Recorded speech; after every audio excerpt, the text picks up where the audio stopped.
750 milhões de pessoas assistiram ao casamento de Charles e Diana em 29 de julho de 1981.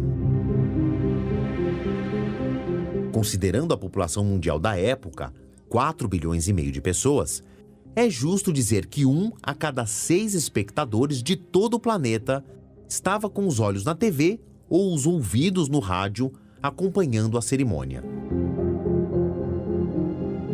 Além de um marco nas telecomunicações, a festa marcou a história contemporânea da realeza. Charles vinha sendo preparado para assumir o trono desde a infância. Como figura pública, o príncipe sempre se mostrou culto e muito interessado pelas ciências humanas, mas não era exatamente um exemplo de popularidade. Avesso às câmeras, era reservado. A imprensa explorava esse lado tímido e muitas vezes desajeitado. Eis que, aos 32 anos de idade, notícias de que o futuro rei estava se encontrando com uma professora do jardim de infância aguçou a curiosidade dos tabloides e incendiou a opinião pública.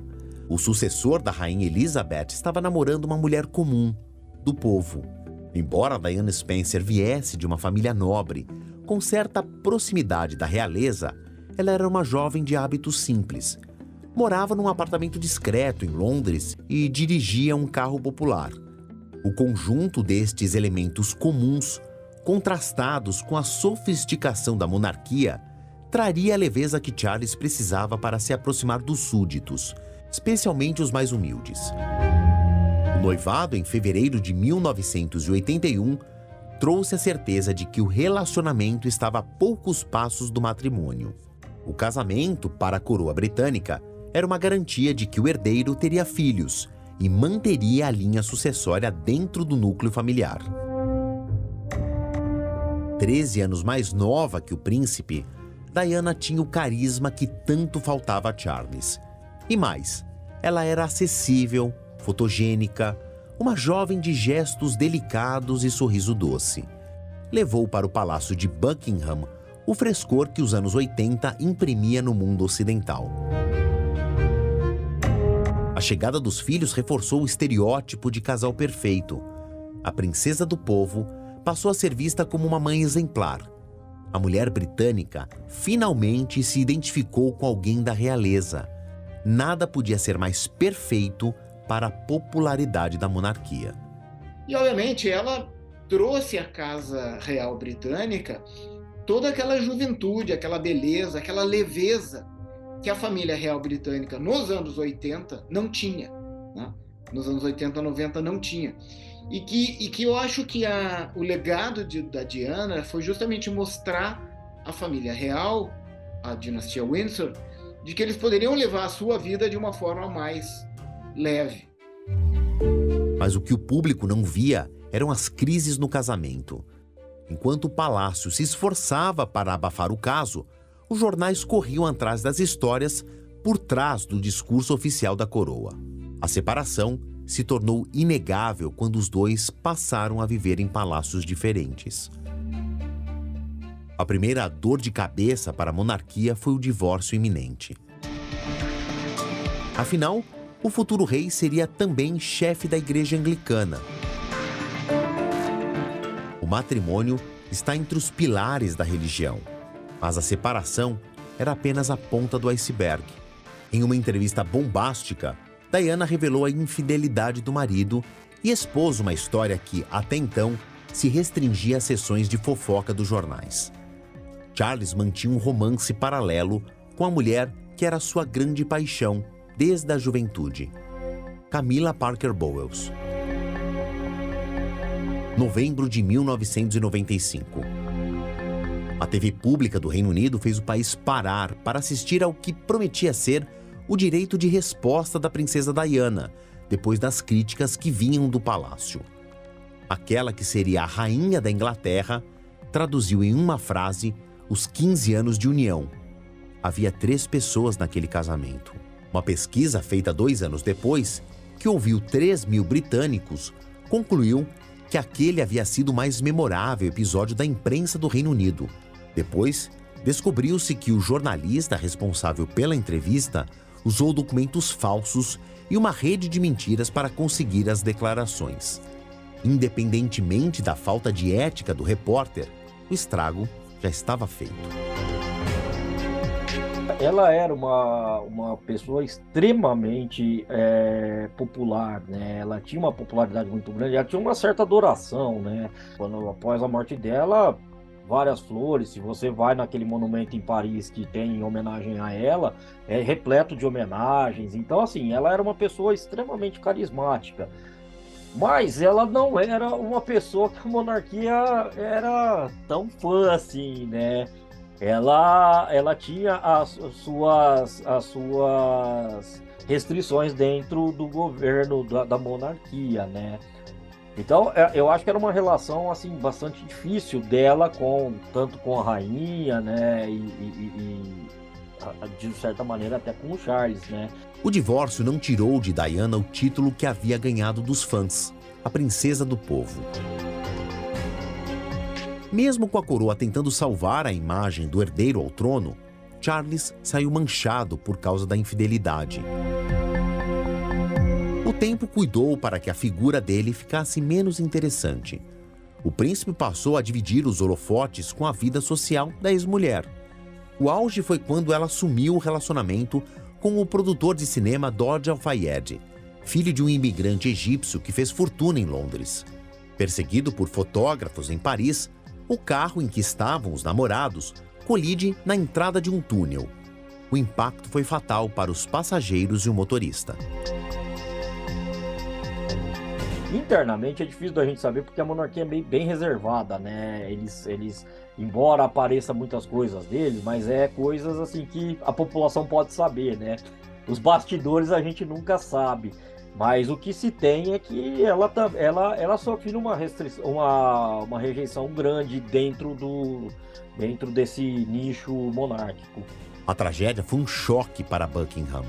Não apenas por causa dos netos da rainha que ficaram órfãos de mãe, mas pela resposta dos súditos. O carinho que o britânico nutria por Diana inflamou uma onda de rechaço à monarquia. Pressionada pelos assessores, a rainha demorou para se manifestar. O caso era tratado até então como a morte de alguém que não era mais da família real. Quando houve a morte de Diana, a família real estava na Escócia, em Balmoral, onde a rainha, inclusive, morreu. E, nesse momento, houve, então, a anunciada morte, já que Diana morreu em Paris. Isso fez com que a família real repensasse como é que lidaria com aquele fato.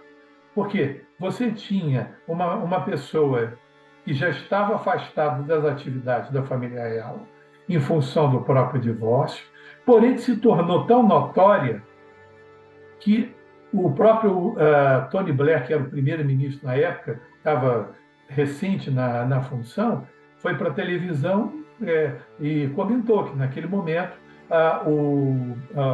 vamos dizer, o governo estava bastante triste, né, com a notícia da morte da princesa do povo. Ele usou exatamente essa expressão.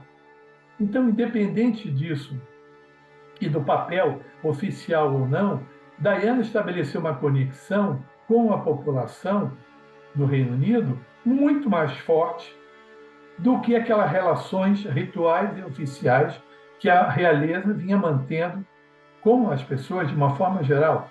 Tá? Então, esse fato é considerado por muitos especialistas em comunicação como divisor de águas. Foi o momento em que a monarquia se atentou para se tornar mais próxima. Quando fala mais próxima, não quer dizer fugir ao seu papel constitucional, já que existe uma delimitação desse papel, mas fazer com que houvesse maior engajamento, né, maior proximidade física, os eventos se tornaram mais próximos daquela população. A infinidade de flores, fotos e presentes deixados no portão do principal palácio de Londres foi o choque de realidade para Elizabeth II perceber onde estava ancorada a relação com o povo. Ali foi um fator decisivo para que a monarquia britânica compreendesse que existe realmente um respeito e um papel simbólico muito grande do monarca, mas é muito diferente daquele observado lá atrás, vamos dizer, praticamente na Idade Média, onde o rei era praticamente o representante de Deus na Terra. E por isso se falava que são dois papéis do rei, né? O da rainha. O papel simbólico, vamos dizer, que ele é como se fosse uma representação do divino, e ao mesmo tempo um papel carnal que é representado pela pessoa, que está sujeita a doenças, a problemas pessoais, etc.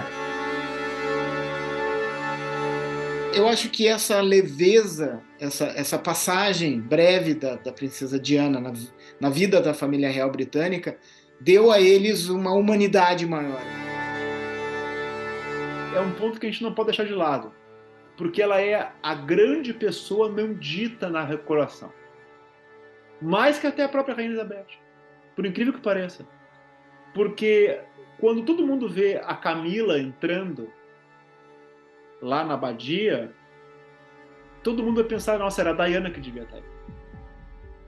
E tanto Charles como a Camila sabem que se somar o carisma de toda a família real, à exceção da finada da Rainha Elizabeth, não dá o carisma da Diana. Diana era uma pessoa difícil, mas extremamente carismática e consciente do seu papel. Coisa que eles tentam e não conseguem. Quem mais se aproxima disso é o William e a Kate. Quem mais se aproxima disso. Então, né, ela é a grande ausência, assim, vai ser, digamos assim, para mim que diria a grande sombra da cerimônia. Porque vai estar sendo comparativo o tempo inteiro. Nossa, o que a Diana estaria fazendo se estivesse aqui? Quem se apresentaria se a Diana estivesse aqui? Como ela iria se comportar? Qual seria? Então, o Charles vai ter sempre a sombra da Diana pro resto da vida. Porque, salvo se existisse uma outra guerra, tipo o nível da Segunda Guerra Mundial, até bateria numa madeira se tivesse uma aqui, né? Apenas uma coisa desse tamanho faria ele mais lembrado do que a Diana. De resto, acho que não interessa muito o que ele faça como monarca. A Diana vai sempre ser mais lembrado do que ele. E ele, com certeza, se morde por dentro por causa disso. O filho mais velho do casal, William, acabou preenchendo algumas lacunas da popularidade deixada pela mãe. Entrou para a lista dos solteiros mais cobiçados do mundo, feitas pelas revistas de adolescentes. Discreto, elegante e mais favorito ao trono do que o pai, de acordo com algumas pesquisas de opinião no final dos anos 90, o palácio procurou ligar a figura do jovem à de Charles. Em comum, o serviço militar e uma educação em colégios de elite. William escolheu a aviação, Charles também, embora tenha feito carreira na Marinha. Aos 22 anos, o então príncipe passou por um treinamento de 6 meses na Força Aérea Real. Em seguida, ingressou à tripulação do HMS Norfolk como tenente. Charles uniu a experiência de piloto à paixão naval ao se tornar comandante de helicópteros da frota de guerra. Em 1976, conquistou a patente de comandante. Anos depois, assumiu o cockpit do Queen's Flight, a aeronave oficial da monarquia. As horas de voo, o prestígio na corporação e principalmente a linhagem real concederam a Charles o posto de Marechal do Ar, a mais alta patente dentro da Força Aérea. Uma pausa na carreira militar lhe deu espaço para se dedicar à filantropia. Em 1976, inaugurou o fundo Price's Trust, uma organização de caridade dedicada a melhorar a vida de jovens carentes. Essa entidade financia para que eles tenham sucesso e também cuidar da sua própria educação, já que numa sociedade muito mais exigente, e o mercado de trabalho também, que acompanha mas nesse sentido, inclusive questões tecnológicas, é bom que tenham pessoas com melhor formação educacional para poder se integrar também ao mercado de trabalho. Lembrando que existe uma quantidade muito grande de pessoas que moram no Reino Unido e que vêm são imigrantes, né? Vêm de outras nações. Essa, vamos dizer, incorporação dessas pessoas ao Reino Unido, fazendo com que ele se torne cada vez mais próximo da sociedade britânica, sem grandes zonas de atrito nesse relacionamento, é uma das preocupações.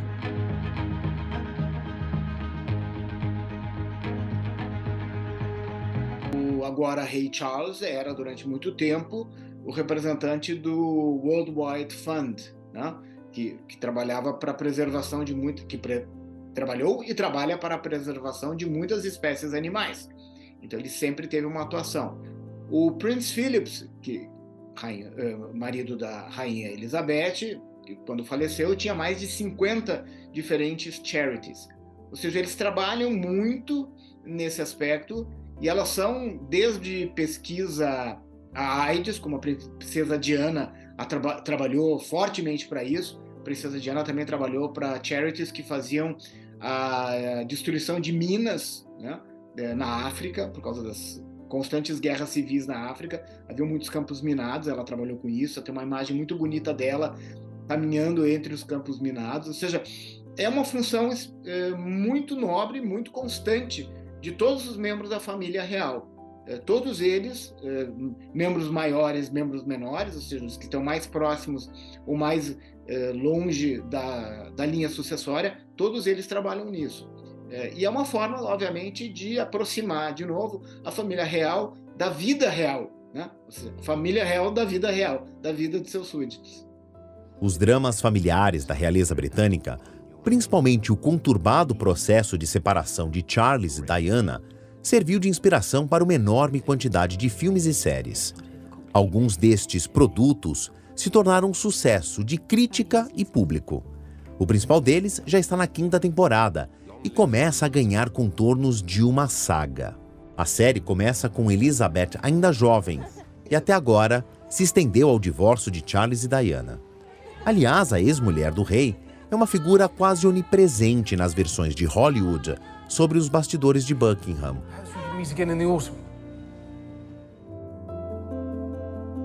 Desde criança, Charles teve acesso às melhores bibliotecas sem precisar sair de casa. Natural que crescesse interessado pelas ciências humanas. Além de estudar a obra de William Shakespeare, o agora rei mergulhou na história britânica enquanto era príncipe, em especial na arquitetura. Apaixonado pelas construções que simbolizam o Reino Unido há séculos, Charles se tornou um crítico ferrenho às fachadas que impuseram um ar moderno, contrastando com o clássico. Ainda jovem, passou a defender a preservação ambiental e se tornou uma voz importante no combate ao aquecimento global. Charles vem mantendo o discurso da proteção do meio ambiente já há mais de 40 anos. Ele pode até ser considerado, mesmo que guardada as devidas proporções do seu papel, como uma espécie de ativista, o que lhe rendeu, inclusive, alguns inconvenientes, já que existem limitações do papel do chefe de Estado no Reino Unido ao se pronunciar sobre determinados temas. Há sempre uma tendência dos reis novos de modernizar a sua casa dinástica, né? Em Eduardo VII, quando assume, também com uma certa idade, filho da rainha Vitória, ele moderniza o reino, ele renova o palácio de Buckingham, ele aproxima a família real dos seus súditos, e a gente se espera, obviamente, a mesma coisa de Charles. Então, ter uma cerimônia menos pomposa, ter uma cerimônia mais próxima, obviamente sem tirar o glamour, porque as pessoas esperam isso do seu rei, né? As cabeças coroadas têm um glamour, têm toda uma tradição, e essa tradição ela é demonstrada. Por exemplo, a a coroação deve ser feita na mesma cadeira que a rainha Elizabeth e que os reis antecessores, com a presença da Pedra do Destino, que é uma pedra que foi levada por Eduardo I em 1296, levada dos escoceses para a Inglaterra, e que foi devolvida 700 anos depois aos escoceses. Todas essas tradições, essas histórias que demonstram um respeito à história. E a história nada mais é do que um processo evolutivo. Então, isso se espera.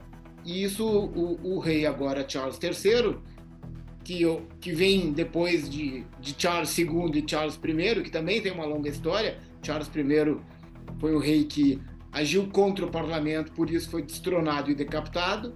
E Charles II, filho dele, que vem e que abre a Inglaterra às novidades. Ele é um dos criadores da Royal Society, do Observatório de Greenwich. Então, é de se esperar que então, o Charles modernize e traga coisas novas para esse momento dele. Os estudos sobre assuntos que remetessem à cultura britânica e, mais recentemente, sobre o aquecimento global, o afastaram da atividade física. Charles foi raramente visto, publicamente pelo menos, praticando esportes aos quais os ingleses mais se identificam: o rugby, o cricket e o futebol. Ele herdou a paixão da mãe por cavalos e, quando mais jovem, se aventurou em partidas de polo. Coube aos filhos representar a atual geração da família real no departamento atlético. O caçula Harry, por exemplo, chegou a ser embaixador dos Jogos da Commonwealth. E falando em Harry, é ele quem mantém a monarquia na capa dos jornais, principalmente dos tabloides. O romance com uma atriz americana afrodescendente mexeu com as estruturas de Buckingham e sacudiu a opinião pública. Houve todo tipo de opinião, mas uma coisa os britânicos concordam: este relacionamento é histórico.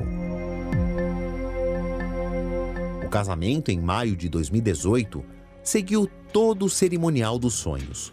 O noivo recebeu as honras militares da monarquia e a noiva tratada como princesa de direito. Com o passar dos anos, o casal revelou que Meghan jamais foi considerada uma integrante da família real, de fato. O Reino Unido lembrou de Diana ao ver o neto da rainha ao lado da mulher em mais uma entrevista para a TV que deu dor de cabeça para Elizabeth II. O casal falou até em racismo para justificar a decisão de se retirar da monarquia. Nos últimos meses, Harry e Meghan lançaram um documentário em que contam sobre a experiência na família real. O Duque de Sussex também publicou uma autobiografia chamada O que Sobra. O livro aumentou a lista de desavenças com os parentes. William, o próximo na ilha de sucessão, se manteve mais perto do pai. O próximo rei seguiu os tradicionais rituais militares. Graduou-se na Força Aérea e se estabeleceu no esquadrão dos helicópteros de resgate. Embora fofocas dos corredores do palácio soprem para os colunistas de jornais que o casamento com Kate Middleton tenha altos e baixos, para o rito da coroa, a união deles é sólida como uma rocha. A relação deu à monarquia mais 3 herdeiros. O mais velho, George, recebeu o nome do tataravô, justamente para manter viva a linhagem da família Windsor, que com a coroação de Charles terá uma longa sucessão de reis.